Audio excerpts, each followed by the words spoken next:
Oric Consulting presents the Oracle Podcast with Anton Marshall.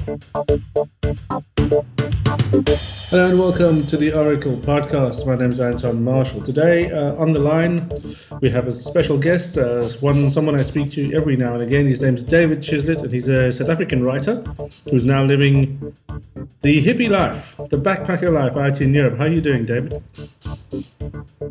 How's it, Anton? I'm very well, thank you. Very well. David, we last spoke a few months ago, and at the time you were announcing plans to go out and travel a little bit. Tell us a little bit, firstly, about what you've been doing for the last few months. Okay, yeah, well, so I spent the European summer or South African winter last year working in Amsterdam, teaching business English, which was extremely interesting. And once the summer was coming to a close here, I decided to follow the sun, and we packed our bags, and I spent nearly a month traveling around Israel, which was fascinating for loads of reasons, as you can imagine. And then we spent 2 months actually back in South Africa road tripping around the whole country. We sort of did about 8,500 kilometers in 50 days, which was kind of crazy. And then came back to the Netherlands just in time for the tail end of winter and snow and stuff. It was kind of not very good planning, really. Okay. And in that time, did you find time to be creative and work on your stuff as writers are supposed to do? Well, actually, no. I used the travel time to really actually have a holiday. I've been working on a novel for about 4 years, and I'd spent the last 12 months up until before this traveling started working on the rewrites and the corrections and sort of trying to get the manuscript into a state that I could take it to a publisher or an agent. And I'd finally finished, I don't know, 5th or 6th draft, I can't really remember. And I was kind of sick and tired of my own book. So the holiday was very much to take a break from it, to refresh and recharge and just step away from the novel for a little while. There's a funny saying that most people or most writers fancy that there's a book in them somewhere.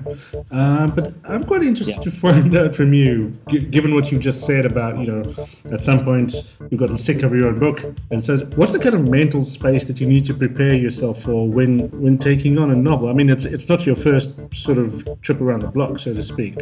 So you're kind of expecting this, aren't you? Yeah, I mean, Stephen King, oddly enough, has written a very good book on writing called On Writing. Not very imaginative, but there you have it. And one of the things that he says is that when you're writing, you must write. And only when you finish writing must you edit.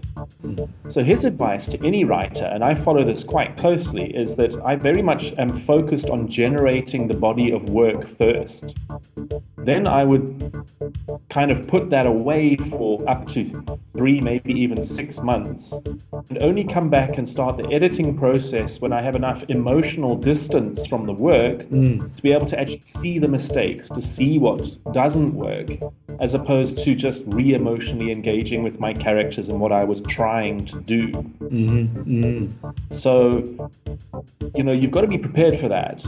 I've met so many people who are busy trying to make every paragraph and every page perfect before they move on. And strictly speaking, you are using 2 different skills then. You are activating your creative right brain to come up with things, and then switching over into your analytical left brain to try and make them perfect. And that constant toing and froing is counterproductive. You will lose your creative thread if you constantly interrupt the flow by switching on the analytical brain. So if you're thinking about embarking on a novel, which these days anything over 70,000 words qualifies as a novel, you've pretty much got to commit yourself to a creative process of anything from 3 to 9 months, where literally all you're doing is actually writing, not editing or trying to fix. And that's a big ask. It's a large chunk of your time where you're going to spend with your head in this artificial world you're creating. Wow. And for you, you've also spent a lot of time on the other side of that, obviously, with those compendiums or short stories that other writers had written that you were a part of the editing process with. When you do eventually come back to that body of work that you generated, you're saying it's a different mindset. Yes, well, you're literally using a different set of skills to be able to do that. There's a good reason why people who work as sub-editors at newspapers don't write the articles. Mm-hmm. It's because, frankly, they're much better at spotting errors, correcting things, and whipping things into the template, the general format or the house style that the publication requires. Most writers are generally quite bad at that sort of thing. So if you're already quite bad at it and you are trying to interrupt writing with editing, you're just going to do it even worse. So it's good to have some emotional distance so that instead of reading what you wanted to say, you read what you actually put on the page. So that's, for a start, a different mindset. But then you really need to be focused on asking yourself, is this all necessary? Does this part of the story contribute to where this whole thing ends up? And you have to be prepared to literally just chop bits out. And at the same time, you also have to admit that maybe you've left stuff out and you need to identify the holes and think about what needs to go in there to fill them. When you read interviews with authors, it's easy to get the impression that these people just sit down and basically vomit up a book, and then it doesn't really require much fixing. And actually, that is really not true for just about anybody I've ever met. There is a vomiting process, but then that goes through a rigorous writing and rewriting and correcting process. Once the story is out there, you've got to fix it. And when you're writing a 4,000-word short story, it's easy to hold on to the train of thought and pull all the threads to one conclusion. When you're working with 100,000 words, it really isn't that easy to hold it all in your head. Right. A lot of writers swear by this idea that when they're in the writing mode, a routine is critical to getting them to be creative. Firstly, could you tell us a little bit, not too much, about your own routine, if you in fact have one? And then, since you're talking about the different stages of process, is the routine different from the time that you're writing to the time that you're editing?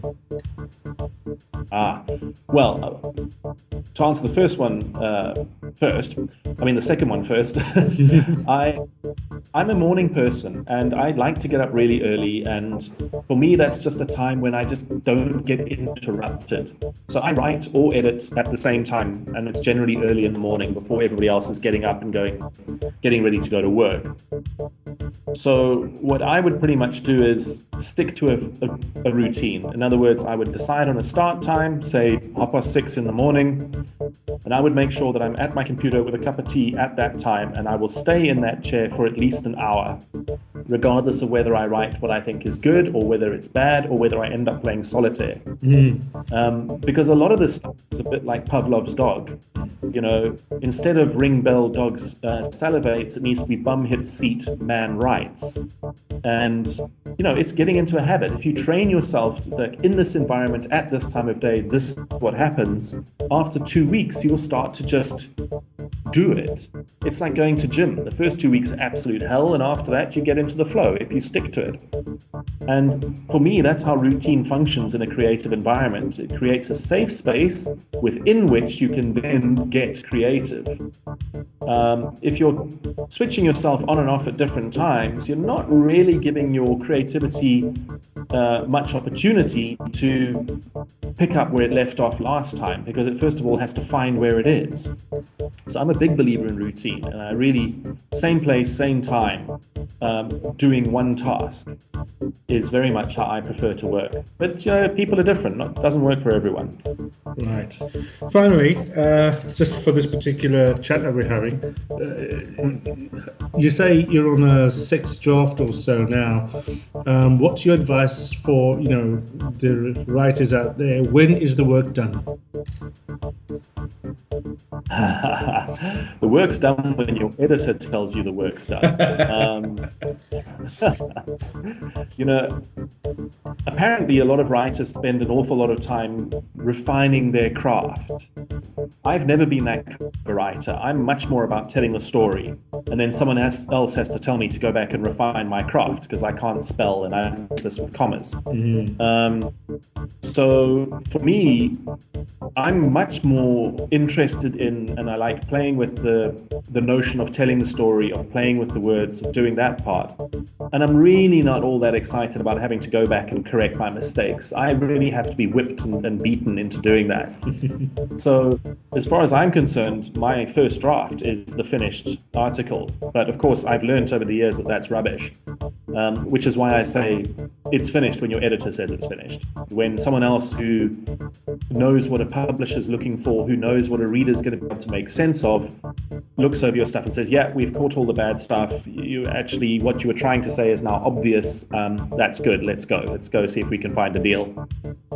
Fantastic. Dave Chislett on the line to us from Europe. Thanks very much for your time today. We will talk again, and we'll talk about some more sort of getting into the mindset of being creative and writing and all those kinds of things. But for now, thanks very much for your time once again. Cool, Anton. Go well.